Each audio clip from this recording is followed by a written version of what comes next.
Today on People Now, the 5 fatal victims of that Maryland newsroom shooting have been identified. Susan Sarandon arrested at an anti-Trump protest. We'll tell you what happened. Katie Holmes steps out amid breakup rumors about her relationship with Jamie Foxx. I hate when people be like, oh, I'm done with them. Like, did you hold a peach last year? I don't remember that. Real Housewives of Atlanta Kandi Burruss getting real about one of her castmates and her new show, Candy Coated Nights. And stars from TLC's Lost in Transition are live with us with an update on their difficult journeys. It's all today on People Now.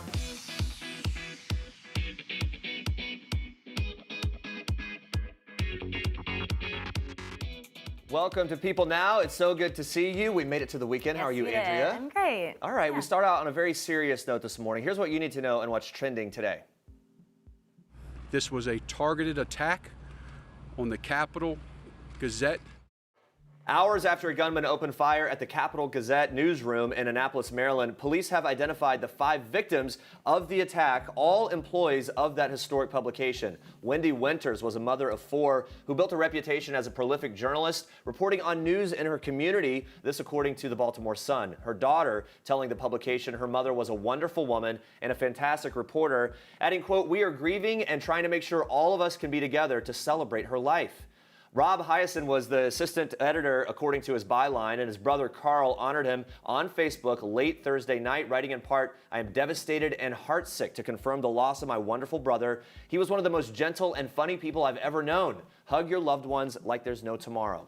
Gerald Fishman wrote editorials for the newspaper for more than 25 years. Former executive editor and publisher Tom Marquardt telling the Baltimore Sun, Gerald was a great writer. He was a really smart guy, so smart that he even tried out for Jeopardy twice. Rebecca Smith was a sales assistant for the publication and described by her boss as a, quote, "very thoughtful person and always willing to help when needed." Smith leaves behind a dog, fiance, and a future stepdaughter. John McNamara was a sports editor for the publication and described as a, quote, "jack of all trades." A reporter at the newspaper adds McNamara was a loyal friend and willing to mentor young journalists. He never allowed his professional distance to detract from just being a thoroughly decent person. Now, guys, in the wake of the tragedy, the Capital Gazette still published a newspaper with a front page bearing the photos of all 5 victims. Capital editor Rick Hutzel was quoted saying, "We are heartbroken, devastated. Our colleagues and friends are gone. No matter how deep our loss, there is nothing compared to the grief our friends, families are feeling." Now, the suspect has been charged with 5 counts of first-degree murder. That's according to CNN. And, of course, our thoughts and sincere prayers go out to the victims and their families. You can stay on People.com for any updates on this story. Well, guys, Susan Sarandon was arrested on Thursday along with over 500 women during a staged sit-in protesting Trump's zero-tolerance immigration policy. The women were charged with unlawfully demonstrating and were later released. Sarandon confirmed the arrest, tweeting, "Arrested, stay strong, keep fighting." Before the arrest, the actress also tweeted this photo saying, "Powerful, beautiful action," with hundreds of women saying, "We demand the reunification of families separated by a moral ICE policy. This is what democracy looks like." The protests were held inside a Senate office at the Department of Justice in Washington, D.C. It's being reported that the women were chanting, "We care," in reference to the H&M jacket worn by Melania Trump that read, "I really don't care, do you?" which she wore before her visit to a detainment center on the border last week. More anti-Trump immigration policy protests are scheduled for Saturday and throughout the weekend. All right, guys, this Sunday marks the first day of July, and we can't believe how quickly the summer is flying by, but it also is a very special day in our books, the birthday of Princess Diana. We're honoring and remembering that. Now, she would have just been turning 57 on July 1st. There's no doubt that the royal family plans on celebrating her. Last year, an emotional Prince William and Kate brought their kids, George and Charlotte, to Princess Diana's grave for a private rededication service on her 56th birthday. This took place at Althorpe Estate in Northamptonshire, Diana's family home, which still belongs to the Spencer family. Prince Harry and Diana's brother Earl Spencer also attended that event. No official events have been scheduled for the late Princess Diana's 57th birthday this year, but of course stay on People.com for any new updates as they develop. Andrea, you have more for us in Star Trek. Yes, we are kicking off Star Trek today with a gal who isn't letting the haters get her down. Katie Holmes was all smiles just hours after speaking out against a gossip site that claimed she and Jamie Foxx split due to, quote, trust issues. The actress wore sunglasses and a summery floral dress as she hit the pavement in New York City. Now, Holmes' rep, Leslie Sloan, shot down the report on Thursday, which also alleged that Fox and Holmes had been planning a wedding but called it off. Sloan told People the report is, quote, 100% untrue. Although the actors have never confirmed their relationship, the pair was first spotted together in 2013, 1 year after Holmes split from Tom Cruise following 6 years of marriage.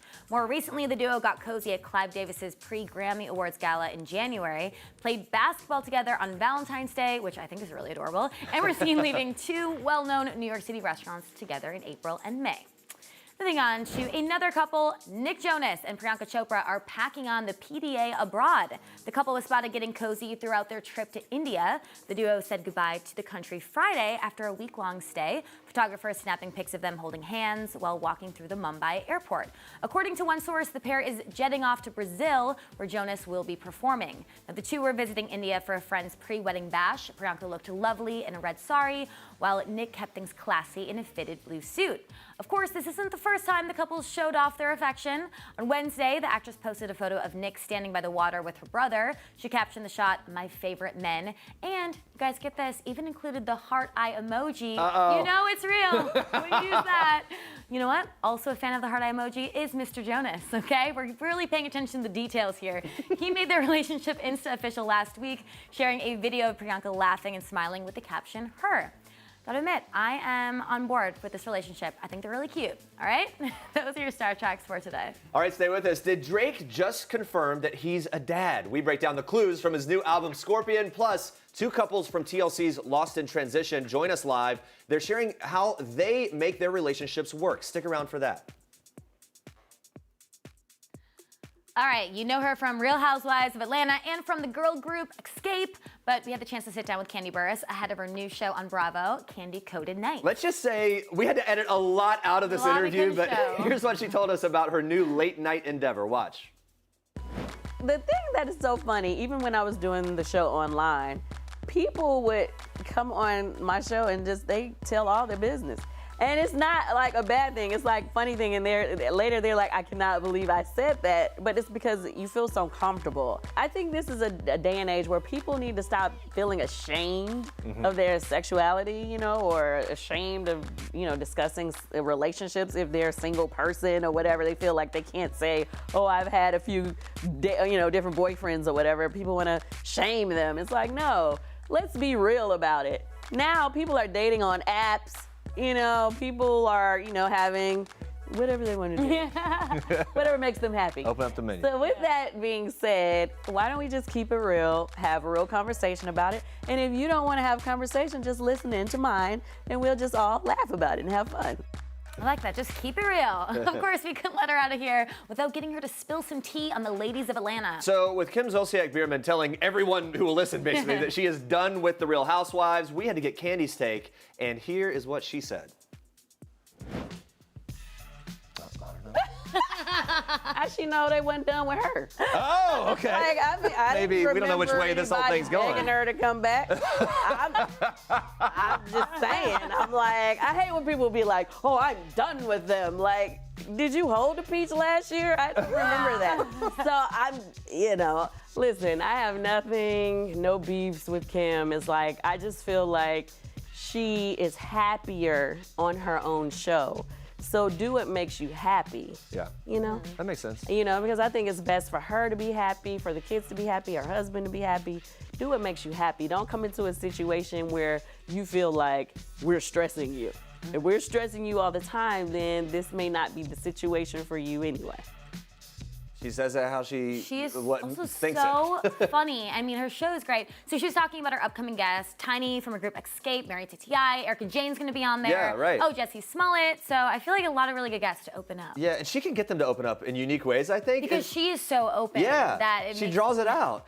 She's also been back in Atlanta shooting Real Housewives. It's kind of interesting. She told us that basically when they're filming, the ladies don't know who else is filming. They only know who they're filming with like that day. So it's easy for them to be surprised about like, oh my gosh, they're bringing that person back or something like that. Yeah, so she didn't even know who's all filming yet, or she just wasn't telling. Or she was done. We'll find out. She could have just tricked us. Be sure to watch Kandi Coded Nights this Sunday at 10 on Bravo. But now listen to this. I wasn't hiding my kid from the world. I was hiding the world from my kid. That's Drake's new song, Emotionless, sharing that he, quote, wasn't hiding my kid from the world, I was hiding the world from my kid. That's what he said there in that little clip. The rapper confirmed the news that he fathered a child with former adult film star Sophie Brusso on his new double album, Scorpion, which was released Thursday just before midnight on Apple Music. So in another song titled March 14th, he addresses his relationship with his son's mother while also referencing a Michael Jackson hit. Yeah, it says, she's not my lover like Billie Jean, but the kid is mine. Sandy used to tell me all it takes is one time, and all it took was one time. We only met two times. There you go. Now in the lyrics, Drake also references his own mom, Sandy Graham. Yeah, he even goes so far as to confirm his son's October 11th birth date in the same track, saying this, October baby for irony's sake, of course. I got this 11 tatted for somebody, now it's yours. Rumors regarding Drake's son reemerged last month when Pusha T released a diss track called The Story of Adidon, in which he alleged Drake had a secret child that he was keeping under wraps and refused to acknowledge it. We remember all this kind of taking off. Yeah, and Pusha raps this on the track. He says, you are hiding a child, let that boy come home. Then Pusha took it to a step further, calling into the radio show The Breakfast Club and alleging that Drake named the baby Adidon in order to sell Adidas sweatsuits and sneakers. There you go. So he's like really going for it. There's a lot into this, but days after the diss track came out, it was reported that Drake has been financially supporting Rousseau since before she gave birth. Yeah, now these rumors about Drake's paternity aren't new. They actually go all the way back to May of 2017, following his split from Jennifer Lopez, which, do you even remember It's that? hard to, honestly, that was like such a blip. But it was the thing that happened. But then Russo claimed she was pregnant with Drake's child, and Drake's raps quickly shot it down. But now, thanks to this album, we finally know the real story. At least based on a lyric interpretation. Maybe it's not. There you go. Hopefully we'll find out more. All right, watch this.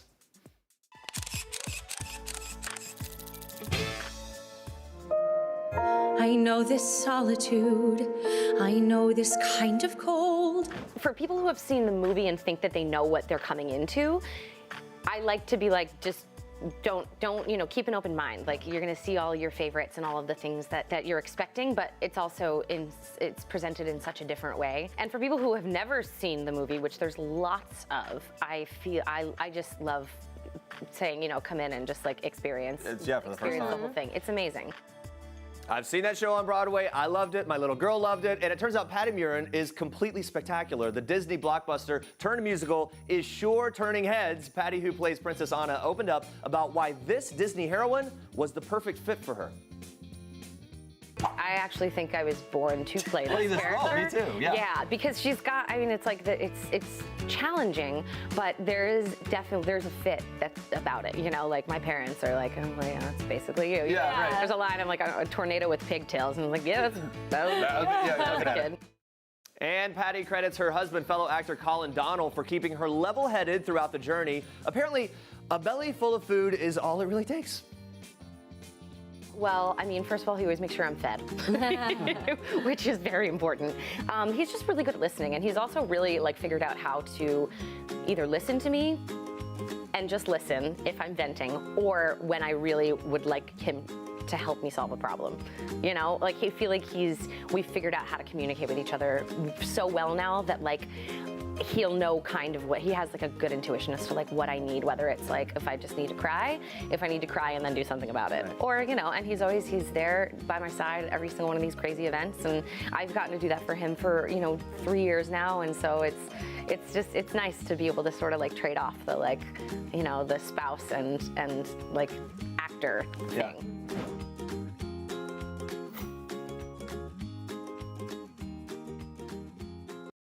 I'd sat back and kept silent for 40-something years, and I'm sick of it. She's got to know. And I just blurted it out. I have to tell you that I've always wanted to be a girl. And just about knocked me through the roof. I had no idea. That's a moment from TLC's new show, Lost in Transition, following the journey of 4 couples whose wives have recently learned their husbands are transgender and want to transition into women. We're joined now by 2 of those couples, Jennifer and Lauren, and Cindy and Lucy. Thank you all so much for being here. It's great to talk to you. Thank you. You guys had a moment when you were watching back. Is that hard for you to watch the show back? Yes. Yes. Very difficult to watch it. It brings up a lot of emotion. Yeah, it brings up a lot of emotion. Yeah, what was going through your mind? Well, it's just, the pain is like, it refreshes that same feeling when it first started. And so you get that overwhelming, oh my God, can you go forward? How far can we go? Or are we going to slip and be back in that same pain? So yeah, it's hard to watch. I mean, it's such a deeply personal and emotional journey. Yeah. And then you're putting it on TV. So thank you for sharing it with us. But what made you decide to put this on TV and go through with it? I actually wanted Cindy because the way she taught me how to work on relationships and not give up on them, just the way she handles processing and going through any emotional. I just had to share that. I saw a lot of transgender people struggle with that. We had one in our group that lost her relationship with her sister and nieces and nephews, and it carried on for a year, and it was because they lost communication. And Cindy and I she might be angry, but she's not hateful. And she just continues the communication. And so let's talk about that. You've been through so much. We saw it play out, some rocky points throughout the whole process and this journey. How's your relationship now? You tell me. No, it's great. I think so. We've had a lot of growth. How are you making it work? Like, is there something that you can point to that is sort of the key? I think it's educating myself, doing a lot of research, spending some time in the groups with him, getting therapy, and just remembering that even though he feels this way and he wants to transition to a woman, he's still the same person inside. He's still the person I fell in love with. And so it took me a long time to get to that point, but once I did, it like calmed down some of the emotion about it, and now we've tried to make it a little more fun. Yeah. Just lighten play with up. it. Yeah. Let's talk about you two. So, Jennifer, as we watch your journey with Lauren, it seems like you've been a huge support, which is amazing. But I'm sure it hasn't been easy for you two. What's been the most difficult part of this whole journey for you? The most difficult part, we've been together for almost 25 years. And the most difficult part is really feeling like you're losing someone while you're trying to also nurture them. And so I love Lauren and have loved Lauren for a long time. And I don't want to lose her. But I had to let go of the parts of her that were Larry or the parts that she forced herself to be. And that's hard for me because I loved a lot of those things too. Yeah, and Lauren, what about you? What was the most difficult part for you? The most difficult part for me was actually coming to terms with it myself. I struggled with it after telling Jennifer, after telling our kids even, and I really pushed back for at least a solid year after that, through therapy, through seeking out ways to make it all go away. Yeah. And what about your kids? How have they been handling it? Our kids are doing really well. Yeah. Yeah, they're really excited. They're really happy. They're really excited to be advocates for transgender awareness. Yeah, what about like kids at school and knowing that other kids are watching and are obviously aware of what's going on? That's a dynamic that obviously as a parent, I would imagine would be something you would be very concerned about. We were really, really concerned, and we've been very fortunate. Our kids have not experienced any pushback at all. They've only experienced love and acceptance. Wow. That's amazing to hear. Yeah, it's pretty So awesome. Cindy and Lucy, has watching other couples on the show, I don't know, has it given you or changed your perspective? Has it helped your relationship? Is that something, like you sort of see other people going through things like, oh man, okay, maybe we can learn from them and that type of thing? Absolutely, yeah. Well, as far as the transition goes in our relationship, the transition helped me watching Stacy and Leslie go to the facial feminization doctor. We found some alternatives with before and after, or at this diet place we went to, and because and with that it eased her tension as far as going through the surgeries, because it was a real concern about her health. Like I thought she was all angry, but it was a lot of it was concern. Yeah. You know. I just think it's like we have really connected, and this is the first time we've had the opportunity to meet. Oh, really? Yeah. Oh yeah, and it's it's absolutely amazing. We've been in contact, and it's like We've got a lot of we're like similarities. Yeah. it's like being soul sisters. Yeah. We're in the same place. Yeah. And so when you know that you have that other person out there that you can reach out to, and they understand you don't have to explain it all. That's like they're right there. So, but the whole process of doing this was almost like therapy for us. Yeah. It really, Yeah. Oh, really yeah. helped. Yeah, because Media therapy. the show also does show what changes the wives go through, because you guys have had a journey as well. Oh, yes. What would you say for you two has been the biggest transition or learning moment or something you've learned about yourself? I think that I have the capacity to love more than I thought I did. It's That's like, beautiful. I knew she did. Yeah. Yeah. How about for you? For Lauren? Yeah. For me? Both of you. What you learned the most about yourselves through this being the experience on the show? I mean, we've been together for so long, and we have had so many things happen in our lifetime together. And this is certainly the greatest challenge that we've ever been through together. But we realize that we're together. Yeah. And I don't even know where I begin and she ends, and it's just been that way. Yeah. So, it's really helped us. Yeah, another person in the TLC family, Jazz Jennings, is someone that has been in here. We've talked to her several times. She's documented her transition into a woman, just underwent gender confirmation surgery at 17. How do you think this is going to change her life? And what does watching Jazz Jennings, how does that maybe helped you guys in any way, as someone to kind of look up to as a person that's been in the public eye through this whole thing? yeah. I think for me at least, that she gives us hope that future generations will have a role model, an example to look up to that we didn't have growing up. Yeah, I don't know. very true. Yeah, well, yeah, it really shows it. For me, it was, I could have avoided a lot of growth issues or issues in my life if I would have started younger. In other words, it's not really starting. It's just guiding somebody to be themselves in their best possible. I mean, you have talents and you have drawbacks, and being transgender is not a drawback. It's just not. Yeah, and obviously you two are going through your life journey right now, but Jazz shares everything she shows everything. Yeah. Can you imagine being so open about showing all the details and the surgery and everything, Lauren? I can actually. I think that doing so would help others again, just sort of see what it's like to go through that type of transition. So it's something that we signed up for with the program, and I think that it's something going forward that we want to be a part of. And maybe you hit on this a little bit, but in your opinion, do you think transitioning is maybe easier or harder at Jazz's age compared to later in life? What would your feelings on that be?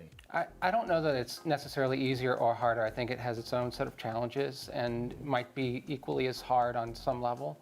For me, I don't have any regrets about not transitioning earlier as a child, because I have Jennifer, we have 4 beautiful kids together. I wouldn't have that if I hadn't waited and I hadn't suppressed it and pushed it back so long, for so long. So I don't have any regrets in that respect. I mean, I'm really happy with our family. Yeah.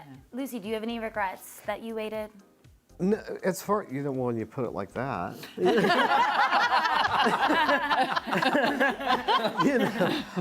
No, I mean, of course, everything happens for a reason, and there's a reason why I met this woman.